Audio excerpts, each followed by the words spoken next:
Very good afternoon everyone. मेरा नाम doctor Nishant है। मैं मेडिकल ऑफिसर फेलिक्स हॉस्पिटल।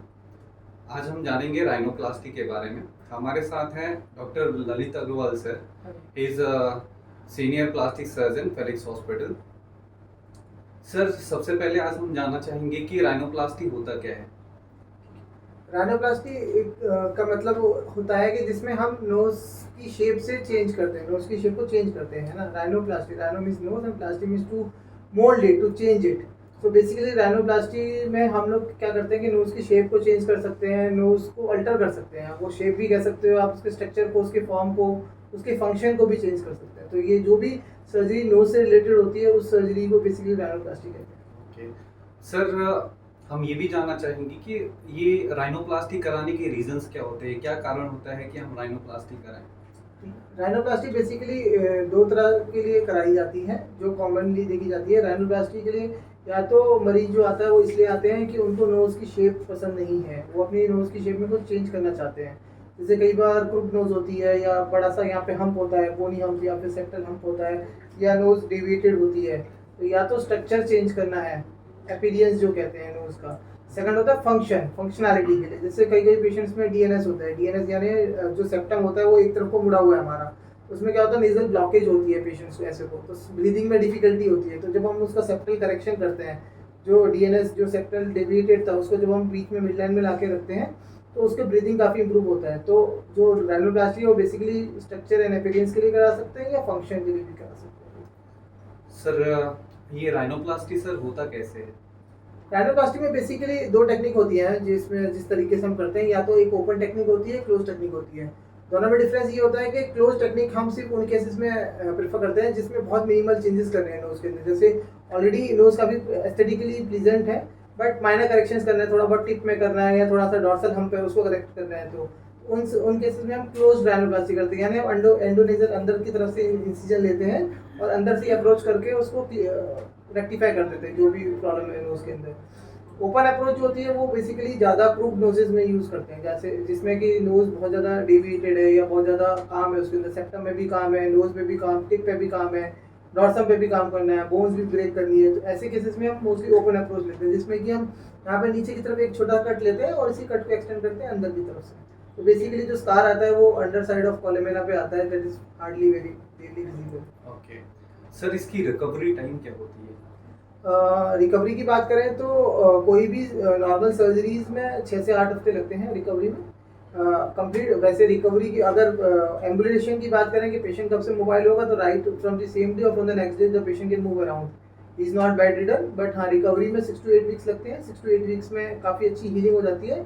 अगर हम फाइनल रिजल्ट्स की बात करें तो 3-6 महीने भी लग जाते हैं, कई बार 1 साल भी लग जाता है for the complete swelling to subside.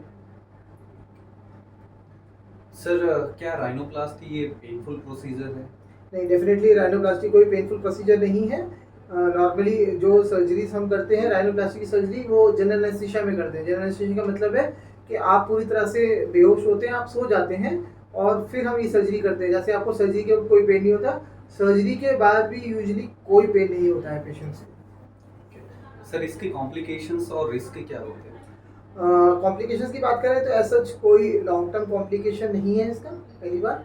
अगर माइनर कॉम्प्लिकेशंस की बात करें तो जनरल कॉम्प्लिकेशंस हैं जो कि किसी भी सर्जरी में हो सकते हैं, जैसे इन्फेक्शन, ब्लीडिंग, हेमेटोमा। कई बार स्कारिंग भी डिपेंड करती है कि पेशेंट की स्कारिंग, क्योंकि हर बॉडी डिफरेंटली रिएक्ट करती है, तो कई बार स्कार बन सकता है जो कि बाद में रेक्टिफाई करना पड़ सकता है। कई बार पेशेंट का सेटिस्फेक्शन भी बहुत इंपॉर्टेंट है। कई बार हमारी जो एक्सपेक्टेशन है वो रीच नहीं कर पाते हैं पेशेंट को, तो माइनर करेक्शन हो सकते हैं कि बाद में भी करना पड़ सकता है। बट ऐसा कोई यूजुअल लॉन्ग टर्म कोई कॉम्प्लिकेशन नहीं है। सर, इसके साथ कोई और प्रोसीजर परफॉर्म कर सकते हैं राइनोप्लास्टी।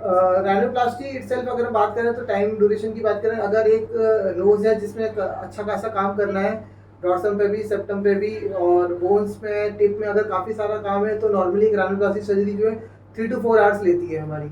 सो इसके साथ हम एक कोई छोटा प्रोसीजर कंबाइन कर सकते हैं, जैसे ब्रेस्ट ऑगमेंटेशन है या ब्रेस्ट रिडक्शन, लिफ्ट। छोटी सर्जरीज कंबाइन कर सकते हैं, लंबी सर्जरी डेफिनेटली कर तो सकते हैं, but as the surgical time increases the definitely anaesthesia risk increases.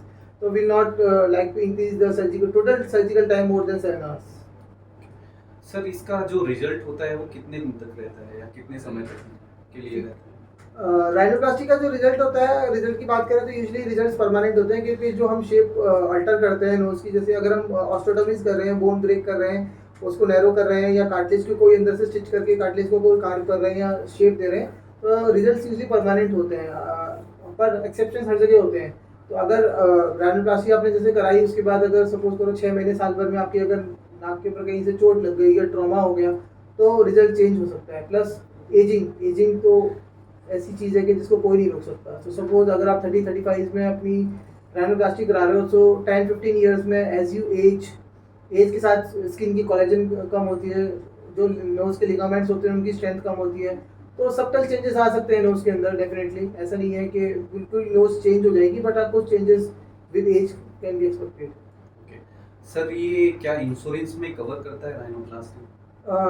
Insurance का बड़ा ही कंट्रोवर्शियल इशू है, क्योंकि अगर हम कॉस्मेटिक रीज़न के लिए राइनोप्लास्टी करा रहे हैं तो डेफिनेटली वो कवर नहीं होगा। बट हाँ, अगर हम किसी फंक्शनल इशू की वजह से करा रहे हैं, सपोज ब्रीदिंग इश्यूज है, या सेप्टम हमारा डिविएटेड है, एक तरफ को सेप्टम है, या टर्बिनेट्स कई बार हाइपरट्रॉफी हो जाती है, तो उन केसेस में अगर हम नेजल सर्जरीज करा रहे हैं तो डेफिनेटली वो इंश्योरेंस में कवर होते हैं। बट अगर हम किसी कॉस्मेटिक रीज़न से अगर राइनोप्लास्टी करा रहे हैं तो डेफिनेटली वो कवर नहीं होती है। Thank you so much sir. मुझे उम्मीद है कि आप लोगों को बहुत कुछ सीखने को मिला राइनोप्लास्टी के बारे में, जैसा कि हमारे सर ने पूरा हर चीज़ को एक्सप्लेन किया है एक डिटेल में। और अभी भी आपको अगर कुछ डाउट है तो हमारे कमेंट सेक्शन में जाके कमेंट करिए और आपकी पूरी हेल्प की जाएगी। Thank you. Thank you.